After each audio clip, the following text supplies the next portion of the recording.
Historiography Indian tradition. Second chapter है Maharashtra board class 10 history. इससे पहले हमने देखा था वेस्टर्न ट्रेडिशन। इसमें मैंने आपको बताया था हिस्ट्री किसे कहते हैं, साइंस और हिस्ट्री में क्या डिफरेंस है, हमें हिस्ट्री क्यों पढ़नी चाहिए। इसके अलावा हमने देखा था नोटेबल स्कॉलर जैसे Karl Marx, Hegel, Voltaire, feminism, ये सब हमने पिछले लेक्चर में कवर किया था। इस लेक्चर में हम देखेंगे इंडियन ट्रेडिशन की हिस्टोरियोग्राफी। तो अगर बेसिक सा रिवीजन करा दो, हिस्टोरियोग्राफी मतलब पास्ट इवेंट की स्टडी करना, इसे कहते हैं हिस्टोरियोग्राफी। या आप इसको ऐसे कह सकते हैं कि जब स्कॉलर्स या हिस्टोरियन डिफरेंट वेज एक फ्रेमवर्क बनाकर या एक हाइपोथेसिस बनाकर पास्ट इवेंट की स्टडी करते हैं, इसे कहा जाता है हिस्टोरियोग्राफी। इसको 3 पीरियड में डिवाइड किया गया है इंडियन हिस्टोरियोग्राफी को। एक है एंशिएंट, फिर medieval and the modern period. सबसे पहले हम देखेंगे एंशिएंट हिस्टोरियोग्राफी। आपने कई बार स्टोरी सुनी होगी जो जनरेशन टू जनरेशन चली आ रही है, जैसे कौवे और लोमड़ी की कहानी। ये आज की कहानी नहीं है, इंडस वैली सिविलाइजेशन की कहानी है। इसके अलावा आपने ग्रीक गॉड्स के बारे में सुना होगा, थॉर के बारे में या मरदूक के बारे में। इससे हमें कैसे उनकी हिस्ट्री पता चलती है, हमें उनके रिलीजियस बिलीफ के बारे में इससे पता चलेगा सिर्फ स्टोरीज के थ्रू, ओरल रिसाइटल के थ्रू। इसके अलावा हमें उनके कस्टम्स के बारे में, उनके हीरोज के बारे में हमें पता चल जाता है। फिर ट्रांजिशन पीरियड यानी हमारे ज़माने में ऐसा होता था, अब ये हो रहा है। इसकी बेस्ट एग्जांपल है वेद। वेद को श्रुति कैटेगरी में रखा जाता है। इसका मतलब है व्हाट इज हियर्ड। इसका क्या मतलब है? वेद के बारे में कहा जाता है कि भगवान ने इसे रिवील किया, बाद में इसे ऋषिज मुनीज ने जनरेशन टू जनरेशन फैलाया, फिर ऋषि व्यास जी ने इसे कंपाइल्ड किया। इससे हमें एंशिएंट इंडिया की हिस्ट्री पता चलती है कि कितने ट्राइब थे, वो बैटल्स किस तरह करते थे, फिर एग्रीकल्चर के बारे में वेद के थ्रू। इसके अलावा हमें हिस्ट्री कैसे पता चलती है एंशिएंट इंडिया की? इंस्क्रिप्शन के थ्रू। जैसे इसकी एग्जांपल है हड़प्पन इंस्क्रिप्शन। हड़प्पा एक साइट है इंडस वैली सिविलाइजेशन की। आपको उसकी लोकेशन बताता हूँ। ये इंडिया का मैप है, यहाँ पाकिस्तान है, रीजन है, वहाँ हड़प्पा साइट है। फिर साउथ पाकिस्तान में मोहनजोदारो है, सिंध के इलाके में। ये हड़प्पा जो साइट है 1921 में फर्स्ट साइट है इंडस वैली सिविलाइजेशन की, जिसे एग्जिबिट किया गया। इसको दयाराम शाही ने नहीं किया, और उस वक्त तो डायरेक्टर थे, डायरेक्टर जनरल एसआई के थे जॉन मार्शल। तो वहाँ हमें एक यूनिकॉर्न सेल मिली है। अब देखिए, मैं आप बताता हूँ इससे हमें हिस्ट्री कैसे पता चलती है। इस यूनिकॉर्न सेल पर, ऐसे सेल है, इस पर कुछ लिखा हुआ है। अब क्या लिखा हुआ डिकोड नहीं हुआ। अब ये क्या लिखा है हमें समझ में नहीं आया, क्योंकि अभी ये डिकोड नहीं हुई, साइंटिस्ट इस पर वर्क कर रहे हैं। मगर इससे एक बात पता चली कि इंडस वैली सिविलाइजेशन के लोगों को लिखना पढ़ना आता था। ये मैं क्यों कह रहा हूँ, आगे कॉलोनियल हिस्टोरियोग्राफी आएगी, उसमें कहा गया इंडियन लोग अनसिविलाइज थे, यानी इन लोगों को पढ़ना लिखना नहीं आता था। ये यूनिकॉर्न सील उन लोगों को गलत साबित करती है। फिर हम देखेंगे अशोकन इंस्क्रिप्शन एंड एडिक्ट्स। सबसे पहले मैं आपको बता दूं डिफरेंस क्या है इंस्क्रिप्शन एडिक्ट्स में। ये एक ड्राइंग है, उसके थ्रू हम समझते हैं। इंस्क्रिप्शन है, फिर ये एडिक्ट। जितने भी एडिक्ट्स हैं सब इंस्क्रिप्शन की ही कैटेगरी में आते हैं। तो क्या डिफरेंस है? एडिक्ट जब रॉयल अथॉरिटी या कोई राजा ऑर्डर लिखवाता है, उसे एडिक्ट कहते हैं। ऐसे एक अशोक राजा थे। इनकी वैल्यू आपको तब समझ में आएगी जब आप इनके एम्पायर के बारे में जानेंगे। कुछ एक्स्ट्रा चीज़ें मैं यहाँ बताऊँगा, सिर्फ इसलिए बता रहा हूँ ताकि आप लोग कनेक्ट कर सके, आप लोगों को याद करने की ज़रूरत नहीं है। तो सिर्फ आप जो बुक में है वही याद करिए। ये मैप है इंडिया का, ये ईस्टर्न रीजन है पूरा, ये पाकिस्तान, फिर अफगानिस्तान, कुछ ईरान का पार्ट, ये सब जितना है ये अशोक राजा के एम्पायर में था। अब आप सोच सकते हैं इनका एम्पायर कितना बड़ा है। यहाँ एक इनकी वॉर हुई थी, कालिंग वॉर, को मैं आगे बताऊंगा क्या थी। अब आप इनके एम्पायर समझ चुके हैं, फिर हम देखेंगे इन्होंने बहुत सारे इंस्क्रिप्शन और एडिक्ट्स लिखवाए, और ये अपना एक धम्मा पॉलिसी थी, उसको एलाबरेट करना चाहते थे, उसको बताना चाहते थे पूरी दुनिया को। इनकी एक वॉर हुई थी, आज के जो उड़ीसा का रीजन है, 261 बीसी में, कलिंग वॉर जिसे कहा जाता है। इनका टाइम पीरियड है 268 टू 232 बीसी। तो कलिंग वॉर हुई थी 261 बीसी में। उसमें काफ़ी ज़्यादा खून बहा था, और यानी ब्लड शेड हुआ था, बहुत ज़्यादा उसमें ब्लड शेड हुआ। इसकी वजह से वो काफ़ी शर्मिंदा हुए, उन्हें अफसोस हुआ कि वॉर के थ्रू कुछ मुझे हासिल नहीं हुआ। फिर उन्होंने एक धम्मा पॉलिसी थी वो उन्होंने सारी दुनिया में एक्सपांड करना चाहा। उसमें कुछ अच्छी बातें हैं वो मैं आपको बताता हूँ। जैसे उनके 14 मेजर रॉक एडिक्ट मिले हैं, फिर माइनर रॉक एडिक्ट्स हैं, इसके अलावा पिलर्स इंस्क्रिप्शन मिले हैं। मैं आपको कुछ मेजर रॉक एडिक्ट की बातें बता देता हूँ। तो पहला मेजर रॉक एडिक्ट मिला है, उसमें लिखा गया है कि एनिमल की जो किलिंग है उसको बैंड होना चाहिए। फिर फिफ्थ मेजर रॉक एडिक्ट में कहा गया कि सारे जो मैन हैं मेरे बच्चे हैं। सेवन्थ में कहा गया जितने रिलीजन है सबके लिए टॉलरेंस होनी चाहिए। 13 में कहा गया कि जो कलिंग वॉर हुई थी उसकी वजह से मुझे काफ़ी शर्मिंदगी है, अफसोस है, पछतावा है। इस तरह अच्छी बातें भी हमें सीखने मिलती हैं इंस्क्रिप्शन से। इस तरह हमें इनकी हिस्ट्री पता चल गई। फिर आगे देखते हैं शोगुरा कॉपर प्लेट। ये गोरखपुर के रीजन में मिला है। इंडिया का मैप है ये। तो यूपी का ईस्ट में गोरखपुर है, इसके बाद बिहार का रीजन शुरू हो जाता है। ये कौन सी स्क्रिप्ट में था? ब्राह्मी स्क्रिप्ट। आप इमेज देख ली इसका, ये देखिए। ये अशोकन मौर्यन पीरियड का, सॉरी मौर्यन पीरियड का इंस्क्रिप्शन है। इसमें क्या लिखा हुआ है? इसमें लिखा गया है कि जो ग्रेन्स है उसको काफ़ी संभाल कर यूज़ किया जाए ताकि डिफ़िकल्ट टाइम में ये काम आ जाए। और ये ड्राइंग के बारे में कहा गया कि जो 4 पिलर्स की ड्राइंग है, एक ग्रेनरी है, उसके अलावा ये माउंटेन है, फिर ये ट्री रेलिंग। फिर देखते हैं एंशियंट टेक्स्ट। एंशियंट टेक्स्ट में बहुत सारी टेक्स्ट है। मैंने आपको पहले वेद के बारे में बताया। वेद 4 वेद है, ऋग्वेद, यजुर्वेद, सामवेद, अथर्ववेद। इसके अलावा बुद्धिज़्म में आप जाएंगे तो वहाँ है सूत्र पिटका, विनय पिटका, विधम्म पिटका। फिर महाभारत, रामायण और जैनिज्म की टेक्स्ट। ये सब, इससे हमें बहुत ज़्यादा हिस्ट्री पता चलती है। मैं इसकी एक बेस्ट एग्जांपल देता हूँ। बुद्धिज़्म में जो सूत्र पिटका है वो बुद्धा जो डिस्कशन उन्होंने की, बुद्धा ने, उसके बारे में पूरा डिटेल एनालिसिस है, उसके बारे में लिखा गया है। फिर उसके बाद विनय पिटका में रूल्स एंड रेगुलेशन है। फिर अभिधम्म पिटका में फिलोसॉफिकल डिस्कशन किया गया है। तो इस तरह हमें बुद्धिज़्म के बारे में काफ़ी मालूमात मिल जाती है सिर्फ एंशियंट टेक्स्ट के थ्रू। इस तरह हमें एंशियंट हिस्ट्री उनकी पता चलती है। फिर आगे देखते हैं बाणा भट्टा। बाणा भट्टा ये ऑथर हैं, इन्होंने लिखी थी हर्षचरिता बुक। ये हर्षवर्धन के एम्पायर में थे। इन्होंने हर्षवर्धन जो किंग थे उनके एम्पायर की religious policy, economic condition, administration, उसके अलावा रिलीजियस बिलीफ क्या थी, ये सब इस बुक में लिखा गया। इन्होंने पहले हिंदू थे, बाद में महायान बुद्धिज्म में कन्वर्ट हो गए। एक चाइनीज ट्रैवलर थे, ह्यूंग सेंग, ऐसे कुछ नाम था। उनके ऑनर में इन्होंने एक असेंबली रखी थी, कनौज असेंबली, जिसमें 30 राजा आए थे। उसके अलावा 1000 नालंदा यूनिवर्सिटी के स्टूडेंट थे, 3000 बुद्धिस्ट और जैन मॉन्क्स, ये सब उस असेंबली में आए थे। 3 दिन तक ये असेंबली चली थी। तो ये सब भी इस बुक में शायद इंक्लूड किया गया है।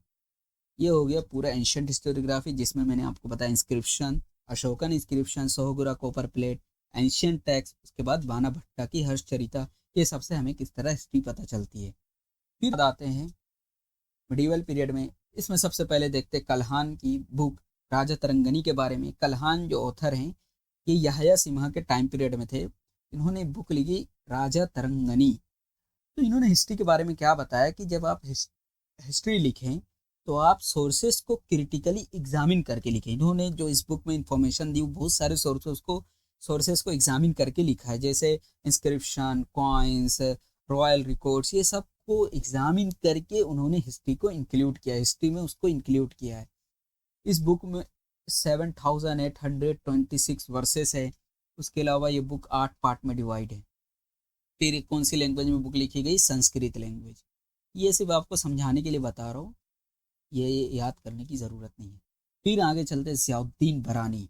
ज़ियाउद्दीन बरानी काफ़ी इंपॉर्टेंट है। इनका टाइम पीरियड है 1285 टू 1351, 51 या 59, ऐसा कुछ है, 59 ले लेते हैं। तो इन्होंने बहुत सारी बुक लिखी है। उसमें है एक तारीख है फिरोज शाही। ये किंग बलबन से लेकर फिरोज शाह तुगलक तक ये मिडिवल इंडिया के राजा हैं, काफ़ी ज़्यादा इनका एम्पायर है। उनके बारे में इस बुक में इंक्लूड किया गया है। तो इन्होंने बताया कि जब आप हिस्ट्री लिखें प्राइमरी सोर्स का ज़्यादा यूज़ करें। उसके अलावा जो राइटर हैं, देखिए रॉयल जो ऑथर रहते हैं हिस्टोरियन, तो क्या करते हैं, राजा के बारे में बढ़ा चढ़ा कर लिखते हैं, यानी बायसनेस बहुत ज़्यादा दिखाते हैं। इन्होंने बताया ऐसा नहीं करना चाहिए, प्राइमरी सोर्स का यूज़ करिए, प्राइमरी सोर्स का यूज़ कीजिए। उसके बाद जो राजा हैं, उनकी जो फॉलिंग है, उनकी जो पॉलिसीज़ हैं, इनकरेक्ट पॉलिसीज़, उसको भी हिस्ट्री में इंक्लूड करना चाहिए। इसके अलावा उस समाज में फिलोसोफर, टीचर्स, ये सब का क्या इम्पैक्ट पड़ रहा है, उसको भी हिस्ट्री में इंक्लूड करना चाहिए।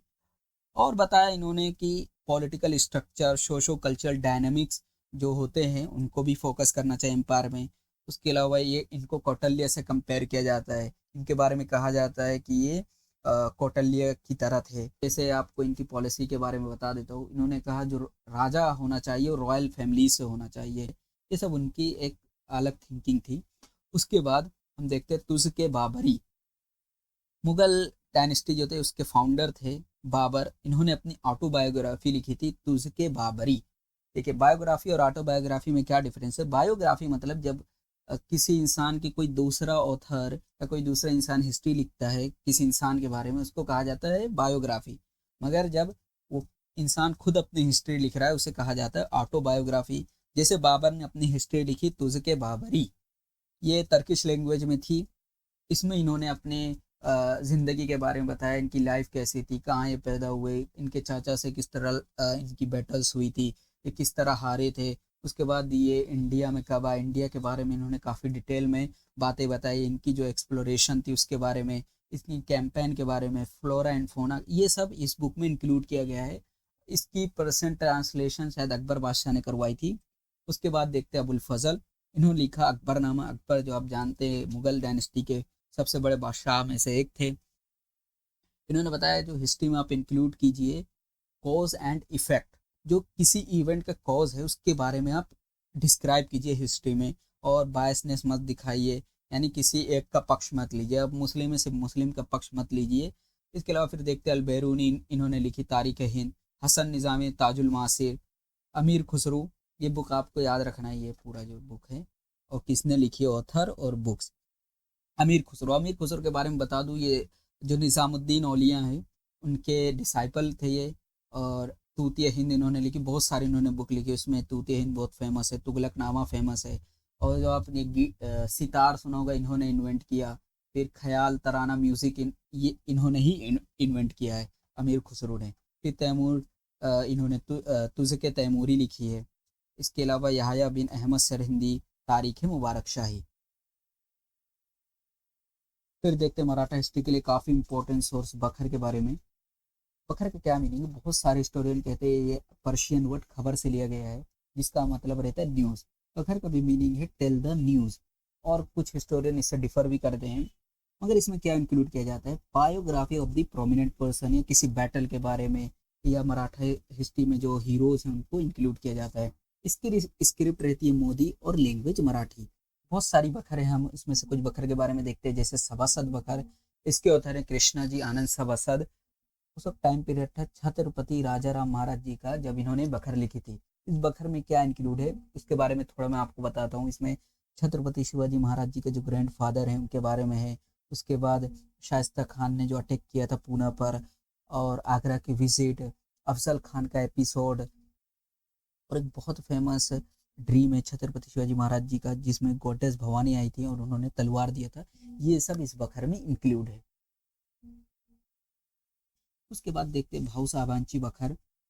इसके ऑथर है कृष्णा जी शामराव। इसमें क्या इंक्लूड है, बैटल ऑफ द पानीपत।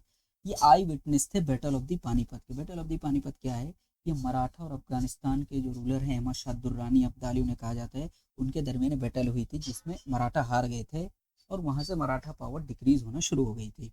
फिर देखते हैं पानीपच्ची बखर। ये मैंने आपको अभी बताया 1761 में हुई। फिर और बहुत सारी बखर है, जैसे होलकरांची कैफियत। ये होलकर फैमिली जो इंदौर की फैमिली है, उस उनके कंट्रीब्यूशन के बारे में लिखा गया है।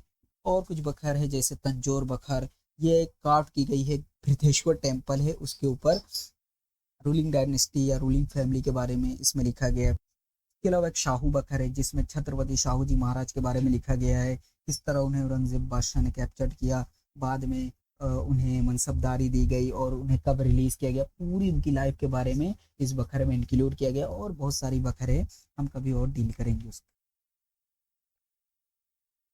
उसके बाद देखते हैं फॉरेन ट्रैवलर्स। इसमें है इब्ने बतूता। ये 1333 एडी में इंडिया में आए थे। उस वक्त तुगलक डायनेस्टी थी। मोहम्मद बिन तुगलक किंग थे और इन्हें दिल्ली का काजी बनाया गया यानी जज। उसके बाद इन्हें चाइना भी भेजा गया था। इन्होंने एक बुक लिखी थी रहला। ये एक्स्ट्रा इन्फॉर्मेशन आपको याद करने की ज़रूरत नहीं है, सिर्फ आप लोग इनके नाम याद रखिए। सिर्फ इसलिए बता रहा हूँ ताकि आपको पता चले कौन है। फिर देखते हैं अब्दुल रज्जाक। साउथ में पावरफुल एम्पायर था विजयनगर। उसमें किंग थे देवराय टू, उनके टाइम पीरियड पर ही आए थे। फिर मार्को पोलो, ये 1292 से 94 तक इंडिया में थे। इन्होंने इंडिया के क्लाइमेट के बारे में बताया कि इंडिया का क्लाइमेट हॉट है, और इंडिगो प्लांटेशन के बारे में भी इन्होंने बताया था। फिर निकोलो कॉन्टी, इन्होंने स्लेवरी, सती, पॉलीगैमी के बारे में बताया। उसके बाद फिर बारबोसा, ये पुर्तगीज थे, इंडिया में 16 ईयर्स तक थे और इन्होंने मलयालम स्टडी की और कास्ट कल्चर के बारे में बताया। टर्मिने पाइस, ये भी पुर्तगीज थे।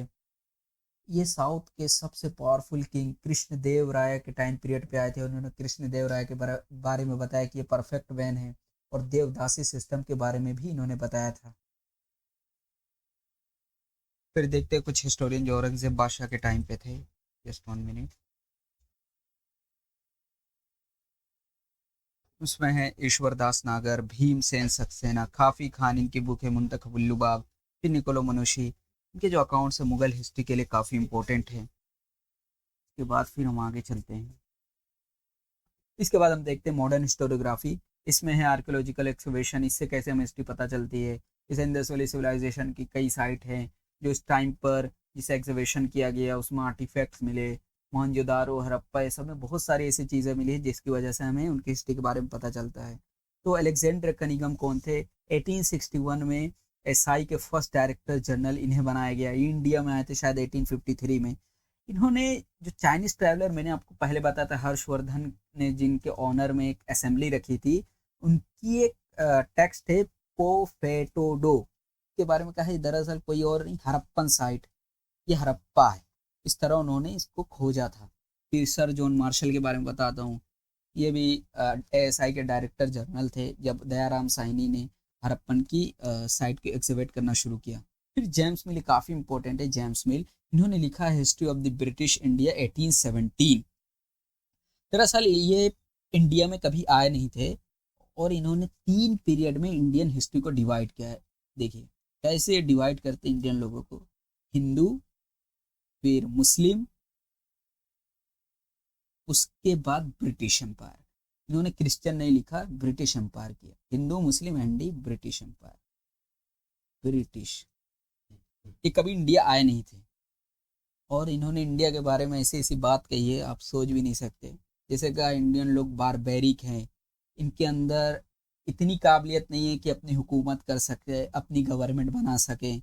फिर देखते हैं एल्फिस्टन, इन्होंने लिखी थी the history of the India 1819 to 1827 में गवर्नर ऑफ द बॉम्बे थे। 1848 में इन्होंने जो ये बुक लिखी है the history of the India 1841 में। उसके बाद ग्रांड डफ, इन्होंने मराठास की हिस्ट्री लिखी है हिस्ट्री ऑफ द मराठास, ये 3 वॉल्यूम में थी। इन्होंने जो कल्चर था मराठा का उसके ऊपर या हिंदुइज्म के ऊपर कंडेम किया। उसके बाद विलियम विल्सन है, इन्होंने इंडियन हिस्ट्री के बारे में लिखा है। ये भी इम्पार्शलिटी भी इन्होंने शो की कि इंडियन लोग इतने अच्छे नहीं थे। उसके बाद नीलकांत जनार्दन और विश्वनाथ राजवाड़े, इन्होंने डफ की जो हिस्ट्री थी 1841 में जो उन्होंने लिखी थी उसको कंडेम किया, उसको एक्सपोज किया। कॉलोनियल हिस्टोरियोग्राफी बहुत इंपॉर्टेंट है। तो सबसे पहले कॉलोनी का क्या मतलब ये आपको बता देता हूँ। कॉलोनी मतलब कोई रीजन या कंट्री है जिस पर अनदर पावरफुल कंट्री रूल करे, उसे कहा जाता है कॉलोनी। इंडिया भी एक कॉलोनी है क्योंकि ब्रिटेन का इस पर रूल था। ब्रिटेन या ब्रिटिश या वेस्टर्न लोग ये कहते थे कि इन लोग सुपीरियर हैं, superior in the sense of civilisation. Indian जो सोसाइटी है वो बैकवर्ड है, रुकी हुई है, स्टेगनेंट है। इन लोगों को पढ़ना लिखना नहीं आता, इन लोगों को रूल करना नहीं आता, एडमिनिस्ट्रेशन तक नहीं कर सकते। इसीलिए वेस्टर्न रूल बहुत ज़रूरी है इंडिया के लिए, ताकि इंडिया को डार्क एज से निकालकर सिविलाइजेशन की तरफ लेके जाया जा सके। बेसिकली कहना चाहते थे कि ब्रिटेन का रूल जो है इंडिया में बहुत ज़रूरी है। जैसे इनके हिस्टोरियन हैं Elliot, James Mill, Henry Maine, इन्होंने भी यही बातें की इनकी एक बुक है Cambridge history of the India 1922 to 1937, इसमें भी यही बातें बताई गई हैं कि इंडियन लोग बैकवर्ड थे, इसलिए ब्रिटेन का रूल बहुत ज़रूरी है इंडिया में। इसे ही कॉलोनियल हिस्टोरियोग्राफी कहते हैं। मैं शॉर्ट में अगर आपको बता दूं, ये ब्रिटेन का रूल जो इंडिया में था उसको डिफेंड करते थे बस। ओरिएंटल हिस्टोरियोग्राफी, इसे इंडोलॉजी भी कहा जाता है। वेस्टर्न स्कॉलर्स ईस्टर्न सिविलाइजेशन के बारे में क्यूरियस थी कि इनका रिलीजन कैसा है, लिटरेचर, हिस्ट्री क्या है, उसके ऊपर वो स्टडी करते थे। उन्हें ओरिएंटलिस्ट भी कहा जाता है। ओरिएंटल का मतलब होता है ईस्ट। इंडिया के कॉन्टेक्स्ट में बताओ, जैसे Indian religion, Buddhism, Hinduism, Jainism, इस पर इन्होंने काफ़ी ज़्यादा रिसर्च की, स्टडी की, बुक्स लिखी हैं। इंडियन कल्चर कैसा है, इस पर इन्होंने काफ़ी वर्क किया, सोसाइटीज़ के बारे में देखा, रिस्पेक्ट की, कुछ सीखा। फिर ये फोकस करते थे लैंग्वेज पर, बहुत ज़्यादा इन्होंने लैंग्वेज पर फोकस किया कि इंडो यूरोपियन लैंग्वेज में क्या सिमिलैरिटीज़ है, इसका स्ट्रक्चर क्या है। जैसे सर विलियम जोन्स है, इन्होंने एशियाटिक सोसाइटी फाउंड की 1784 में, इसमें रिसर्च होती थी एंशंट लिटरेचर और हिस्ट्री पर। इसके बाद मैक्स मुलर, इन्होंने संस्कृत को बताया सबसे पुरानी लैंग्वेज है। इन्होंने ट्रांसलेट किया हितोपदेश को जर्मन लैंग्वेज में। इसके अलावा ऋग्वेद को भी इन्होंने ट्रांसलेट किया जर्मन में। फिर एडिटर थे 50 volume the sacred book of the east के। अगर एक हिस्टोरियन है एडवर्ड सईद, बहुत ज़्यादा फेमस है, ये पैलेस्टाइन के रहने वाले थे। इन्होंने बताया जो ओरिएंटल हिस्टोरियन है, जितने सीधे साधे दिख रहे वैसा है नहीं कि ये सब रिलीजन का रिस्पेक्ट कर रहे हैं। ईस्टर्न सिविलाइजेशन के बारे में इन्होंने बहुत स्टडी की।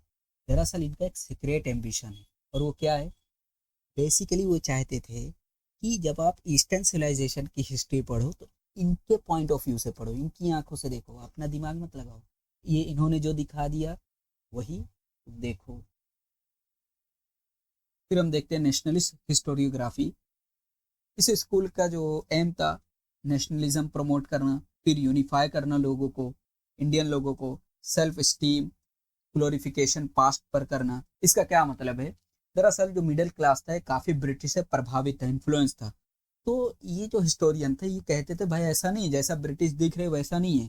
इन लोगों की आप थ्योरी देखिए, इन लोगों का माइंडसेट देखिए, इन लोग आप लोगों को अनसिविलाइज कह रहे हैं, बारबेरियन कह रहे हैं, जबकि आप लोग है नहीं। आपका पास आप खुद देखिए कि आप लोगों को 3rd मिलीनियम BC से पहले लिखना पढ़ना आता था। फिर उन्होंने इकोनॉमिक पॉलिसीज को एक्सपोज किया ब्रिटिश की, जैसे ड्रेनवेल थियोरी इसमें काफ़ी पॉपुलर है, उसको दादा भाई नौरोजी ने लिखा था। फिर नेशनल हिस्टोरियन में है MG रानाडे, इन्होंने लिखा rise of the Maratha power. फिर देखते हैं नेशनलिस्ट हिस्टोरियन, इसमें है MG रानाडे, महादेव गोविंद रानाडे 1893 में मुंबई के जज थे, मुंबई हाई कोर्ट के। फिर इन्होंने लिखी rise of the Maratha power 1900 में। ये दरअसल सोशल वर्कर भी थे, ये आर्य समाज उस वक्त था, परथाना समाज, ये सबसे जुड़े हुए थे जो सोशल वर्क करते थे। फिर इसमें है नेशनलिस्ट हिस्टोरियन में है विष्णु शास्त्री चिपलुंकर। फिर नेशनलिस्ट हिस्टोरियन में है VD सावरकर जी, विनायक दामोदर सावरकर। इन्होंने लिखी वॉर ऑफ द इंडिपेंडेंस 1857। ये बुक क्यों लिखी, जो 1857 की रिवॉल्ट है उसके खिलाफ जो ब्रिटिश हिस्टोरियन थे उन्होंने काफ़ी अलग अलग पॉइंट ऑफ व्यू दिया। जैसे मैं आपको एग्जाम्पल देता हूँ कि TR होम्स थे, इन्होंने बताया कि ये कॉन्फ्लिक्ट है between civilise and the barbarian. उसके बाद आउटरैम एंड टेलर, इन्होंने कहा हिंदू मुस्लिम कॉन्स्पिरेसी है अगेंस्ट द क्रिश्चियन। फिर सर जॉन सैली, उन्होंने बताया अनपेट्रियाटिक है, सेल्फिश म्यूटिनी। और फिर बेंजामिन डिजराइल, ये क्या मिलिट्री म्यूटिनी है और नेशनलिस्ट रिवोल्ट, इन्होंने ये क्वेश्चन मार्क किया। और बहुत सारे इस तरह उनके अलग अलग थियोरी थी, अलग अलग थॉट थे 1857 की जो रिवोल्ट थी। तो उसके अगेंस्ट में VD सावरकर जी ने ये बुक लिखी थी 1857, जिसके बाद देखते हैं VK राजवाड़े। VK राजवाड़े जी, इनका पूरा नाम है विश्वनाथ काशीनाथ राजवाड़े। 1883 में ये बोर्न हुए थे, 1883 में। इन्होंने बुक लिखी थी मराठ्यांच्या इतिहासची साधने। इसका मतलब है source of the Maratha history. इन्होंने बताया कि हिस्ट्री में सिर्फ आप वॉर को मत इंक्लूड कीजिए, सिर्फ कॉन्स्पिरेसी आप लिख रहे हैं हिस्ट्री में, ऐसा नहीं होना चाहिए। पास्ट की सोसाइटीज़ को आप हिस्ट्री में इंक्लूड कीजिए, उनके कस्टम क्या थे, रिलीजन बिलीव क्या थे, हर चीज़ को। यानी उन्होंने बताया कि ज़्यादातर चीज़ों को आप हिस्ट्री में इंक्लूड कीजिए। फिर उन्होंने बताया कि हिस्ट्री सिर्फ सुन सुनाई चीज़ों को आप इंक्लूड मत कीजिए, बल्कि ऑथेंटिसिटी होनी चाहिए आपके डॉक्यूमेंट में। आप ऑथेंटिक सोर्स का हिस्ट्री में यूज़ कीजिए। फिर हम देखते हैं मार्क्सिस्ट हिस्टोरियोग्राफी। कार्ल मार्क्स की थ्योरी है। कार्ल मार्क्स ने कहा जो भी हिस्टोरिकल चेंजेस होते हैं, जो हिस्ट्री में चेंजेस होते हैं वो मटेरियल की वजह से होते हैं। पहले लोग ये समझते थे हिस्ट्री में जो चेंज हो रहा है वो ऊपर वाला कर रहा है। कार्ल मार्क्स ने कहा ऐसा नहीं, मटेरियल की वजह से हिस्ट्री में चेंज हो रहा है। मटेरियल की वजह से पहले लेक्चर में मैंने डील किया है, आप उसको देख सकते हैं। उनकी थ्योरी है डायलेक्टिकल मटेरियलिज्म और हिस्टोरिकल मटेरियलिज्म। इसकी मैं एग्जांपल देता हूँ। उन्होंने बताया थेसिस रहती है जैसे कैपिटलिज्म, इसमें क्या रहेगा, वेल्थ कुछ लोगों के हाथ में रहेगी और फ्री ट्रेड होता है, जैसे अंबानी जी के हाथ में वेल्थ है इस वक्त।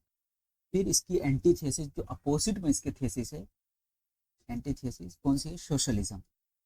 सोशलिज्म में क्या रहेगा, वेल्थ इक्वली डिस्ट्रीब्यूट होती है।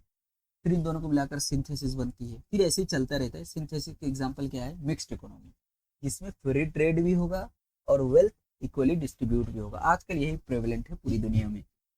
इन्होंने ये थियरी दी थी। मार्क्सिस्ट जो हिस्टोरियन है ये किस चीज पर फोकस करते हैं, means and modes of the production पर। मीन्स मतलब इकोनॉमिक रिसोर्सेज, मोड्स मतलब वे ऑफ द प्रोडक्शन। ये बहुत इसमें टर्म में इतना मत जाइए, सिर्फ समझ लिए मोड्स मतलब वे ऑफ द प्रोडक्शन, किस तरह प्रोड्यूस हो रही है चीजें। और जो इंडियन मार्क्सिस्ट हिस्टोरियन है वो सोशल ट्रांजिशन पर ज्यादा फोकस करते हैं कि समाज में क्या चेंजेस आ रहा है, कि समाज में क्या चेंजेस आ रहे हैं। जैसे कास्ट सिस्टम है, कास्ट सिस्टम वैदिक पीरियड में कैसा था, फिर इतना रिजिड कैसे हो गया, आजकल इसकी क्या कंडीशन है, फ्यूचर में क्या होगा। ये सब मार्क्सिस्ट हिस्टोरियन जो इंडिया से बिलोंग करते हैं इस पर ज्यादा फोकस करते हैं। इसमें बेस्ट एग्जांपल है डी कोसम्बी जी, जो मार्क्सिस्ट स्कूल से बिलोंग करते थे, 1907 में बोर्न हुए। ये पहले मैथमेटिक्स के प्रोफेसर थे फर्गुसन कॉलेज में शायद। तो इन्होंने बहुत ज़्यादा इम्पोर्टेंट वर्क किया है। जैसे मैं एक एग्जांपल देता हूँ, tribal life to the caste formation, जैसे मैंने आपको बताया था सोशल चेंजेस पर ज़्यादा फोकस करते हैं। उसके बाद इन्होंने बताया कि हाउ संस्कृताइजेशन, यानी संस्कृताइजेशन कैसे हुआ। फिर इनका एक बहुत इंपॉर्टेंट काम है fix date of the punch mark coin. इसके अलावा कॉमरेड डांगे जी काफ़ी ज़्यादा इंपॉर्टेंट है, अपनी ज़िंदगी के 16 साल जेल में थे, मार्क्सिस्ट आइडिया से काफ़ी इन्फ्लुएंस थे, प्रभावित थे। जो कानपुर कॉन्स्पिरेसी हुई थी 1924 में गवर्नमेंट के अगेंस्ट, उसमें भी ये शामिल थे। फिर 1925 जो कम्युनिस्ट पार्टी बनी उसके फाउंडर मेंबर्स में थे। ये काफ़ी ज़्यादा मार्क्सिज्म को फैलाते थे इंडिया में, जिसकी वजह से अंग्रेज बार बार इन्हें जेल में डाल देते थे। फिर इनकी बुक है प्रिमिटिव कम्युनिज्म टू स्लेवरी। इनका मेन मोटिव क्या था, मार्क्सिज्म इंडिया में फैले। फिर हम देखते हैं सबल्टन हिस्टोरियोग्राफी। सबल्टन का क्या मतलब है, इसकी बहुत सारी डेफिनेशन है। जैसे मिलिट्री में बिलो द कैप्टन, उसको भी सबल्टन कहा जाता है। General subordination in term of the caste, class, age, यानी बेसिक्स है मतलब वो लोअर पीपल या bottom most rank people in the society, it's called the subaltern. इस टर्म को फेमस किया था एंटोनियो ग्राम्की ने। 1891 टू 1937 इनका टाइम पीरियड है। ये इटली के रहने वाले थे। इनको इटली गवर्नमेंट ने इनके आइडियोलॉजी की वजह से जेल में डाल दिया। इनकी पब्लिकेशन न रुक जाए, इनकी राइटिंग न रुक जाए, इसकी वजह से इन्होंने टर्म का यूज़ किया था सब अल्टन, जो बाद में बहुत ज़्यादा फेमस हो गई। फिर इस क्लास से जो इंडियन हिस्टोरियन बिलोंग करते हैं, रंजीत गुहा जी, एक 1937 में बोर्न हुए थे ब्रिटिश टाइम पर, बंगाल के रीजन में जो आजकल बांग्लादेश में पड़ता है। अभी 2023 में इनकी डेथ हुई थी। इन्होंने जो हिस्ट्री के बारे में बताया, आपका व्यू चेंज हो जाएगा हिस्ट्री को देखने का। इन्होंने बताया जो हिस्ट्री लिखी जाती है वो एलिट लोग लिखते हैं, एलिट लोगों के लिए ही लिखी जाती है, फिर उनका ही ओपिनियन हिस्ट्री में लिखा जाता है। एलिट से क्या मतलब है यहाँ, अपर क्लास और रिच क्लास, ये एलिट की कैटेगरी में आते हैं। जैसे इन्होंने बताया इंडिपेंडेंस मूवमेंट है, इसमें जितने भी लीडर हैं ज़्यादातर इस क्लास से ही बिलोंग करते हैं। जैसे मैं आपको एक एग्जांपल देता हूँ, गांधी जी उस वक्त जाकर लंदन में पढ़ रहे थे, तो आज भी लंदन में जाकर पढ़ना इतना आसान नहीं है। फिर वीडी सावरकर जी हैं, ब्राह्मण क्लास से बिलोंग करते थे। फिर सरदार वल्लभ भाई पटेल हैं, लोकमान्य तिलक जी हैं, मुस्लिम समाज में मौलाना अबुल कलाम आज़ाद हैं और मोहम्मद अली जिन्ना हैं। ये सब इस क्लास से ही बिलोंग करते थे, यानी एलीट क्लास से। उन्होंने बताया ऐसा नहीं होना चाहिए, जो हिस्ट्री लिखी जाए कि बॉटम मोस्ट रैंक पीपल की हिस्ट्री लिखी जाए, उनसे ही शुरुआत की जाए हिस्ट्री लिखने की। फिर ऐसा नहीं, इन्होंने ये पहली बार ये थॉट दिया था, ऐसे सिमिलर थॉट महात्मा ज्योतिराव फुले ने भी दिया था। इन्होंने एक बुक लिखी थी गुलामगिरी। इनके बारे में थोड़ा आपको बता दूं कि फुले लोअर क्लास से ही बिलोंग करते थे और इन्होंने 1848 में पुणे में गर्ल्स स्कूल खोला था। आज भी गर्ल का स्कूल जाना अच्छा नहीं समझा जाता बहुत सारे गांव में। फिर 1852 में अनटचेबल्स के लिए स्कूल खोला था। तो ये सोशल रिफॉर्मर भी थे। इन्होंने एक बुक लिखी थी गुलामगिरी। इसमें इन्होंने कुछ टर्म का यूज़ किया था जैसे शुद्रा, अति शुद्रा। इसमें बताया गया था कि जो अपर क्लास के लोग हैं किस तरह लोअर क्लास के लोगों पर एक्सप्लॉइटेशन करते हैं हज़ारों साल से। इसको इन्होंने इस बुक में बताया था। ये बुक क्वेश्चन आंसर के फॉर्मेट में है। इसके अलावा डॉक्टर अंबेडकर जी ने कौन नहीं जानता, फर्स्ट लॉ मिनिस्टर थे हमारे, और ये खुद दलित समाज से बिलोंग करते थे। इन्होंने कुछ बुक्स लिखी थी जैसे who were the Shudras and the untouchables. इसमें इन्होंने बताने की कोशिश की किस तरह लोअर क्लास के लोगों का एक्सप्लॉइटेशन हो रहा है बहुत सालों से। इन्होंने इसलिए सेपरेट इलेक्टोरेट की भी डिमांड की थी। इसकी वजह से गांधी जी से नाराज़ हो गए थे। फिर 1932 में पूना पैक्ट हुआ, उसके बाद रिजर्वेशन भी इनकी वजह से मिला। यानी ये लोअर क्लास के लोगों पर ज़्यादा फोकस करते थे कि इनकी कंडीशन सही हो जाए। जो सबल्टन हिस्टोरियोग्राफी में इसी तरह होता है, तो इस तरह इनकी थिंकिंग भी मैच करती थी। लास्ट में देखते हैं हम फेमिनिस्ट हिस्टोरियोग्राफी। इससे पहले हम देखते हैं फेमिनिज्म क्या रहता है। फेमिनिज्म का मतलब वुमेन के पर्सपेक्टिव से जब हिस्ट्री को लिखा जाएगा उसे कहा जाता है फेमिनिज्म। इसका दूसरा मतलब आप ये कह सकते हैं वुमेन को सेंटर में रखकर जब आप उनके कंट्रीब्यूशन को लिखेंगे, उनके कंट्रीब्यूशन को देखेंगे, उसे कहा जाता है फेमिनिज्म। जैसे इसकी बेस्ट एग्जांपल आपको देता हूँ, वर्ल्ड वॉर 1 है, वर्ल्ड वॉर 2 है, या कोई भी आप मूवमेंट्स पढ़ते हैं उसमें वुमेन का आपने कितना नाम सुना होगा। इंडिपेंडेंस मूवमेंट है, इससे आप खुद अंदाज़ा लगा सकते हैं। तो इस स्कूल के जो लोग हैं वो वुमेन के ऊपर ज़्यादा फोकस करते हैं, उनके कंट्रीब्यूशन को, उनके वर्क्स को, और उनके काम को ज़्यादातर फोकस किया जाता है वुमेन के काम को। इसमें इंडियन है ताराबाई जी इस स्कूल से हैं। 1852 1910 इनका टाइम पीरियड है। इन्होंने बुक लिखी थी स्त्री पुरुष तुलना, comparison between man and women. दरअसल ये बुक नहीं, एक रिस्पॉन्स में लिखी गई थी। एक सूरत में विजय लक्ष्मी जी थी, विडो थी, उनके यहाँ एक बच्चा हुआ था जिसको उन्होंने समाज के डर की वजह से मार दिया। तो मर्डर का उन पर इल्ज़ाम लगाया गया। तो इन्होंने इसमें बताया कि वीडियो की क्या कंडीशन है अपर क्लास, और उनकी ज़िंदगी कैसे होती है, इसलिए बुक लिखी गई थी। फिर देखते हैं रमाबाई जी। 1880 में इन्होंने बुक लिखी थी the high cast Hindu women, उनकी क्या कंडीशन है हाई कास्ट वुमेन की, उसके बारे में इन्होंने इस बुक में लिखा था। फिर पोस्ट इंडिपेंडेंस में वुमेन की जो एजुकेशन के ऊपर प्रॉब्लम होती है, फिर वर्क प्लेस पर उनको क्या प्रॉब्लम होती है, और ये सब उनको इंक्लूड किया। एम्प्लॉयमेंट में उनको सैलरी कम दी जाती है। फिर आपने अभी कुछ दिन पहले ही देखा होगा एक डॉक्टर का रेप हुआ। ये सब बहुत पहले से चला आ रहा है।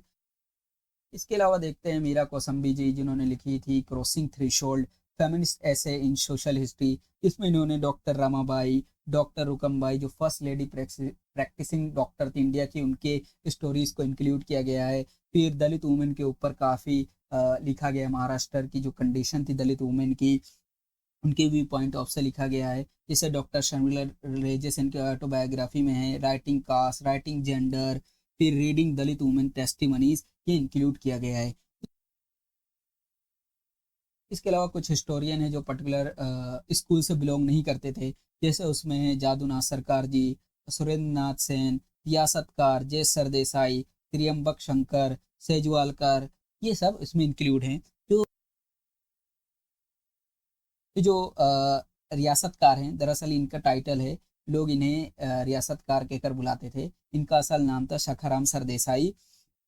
ये मराठा हिस्ट्री के बारे में लिखते थे। इसके इसके अलावा हम देखते हैं रिसेंट हिस्टोरियन में रामचंद्र गुहा जी हैं, फिर यशवंत दिनकर फड़के, और बहुत सारे लोग हैं। इन्होंने मॉडर्न इंडियन हिस्टोरियोग्राफी में काफ़ी कंट्रीब्यूट किया। एक मैं आपको खास बात बताता हूँ, जो इंडियन ट्रेडिशन की हिस्टोरियोग्राफी है ये पॉलिटिकल और सोशल स्ट्रक्चर पर ज़्यादा ध्यान देती है।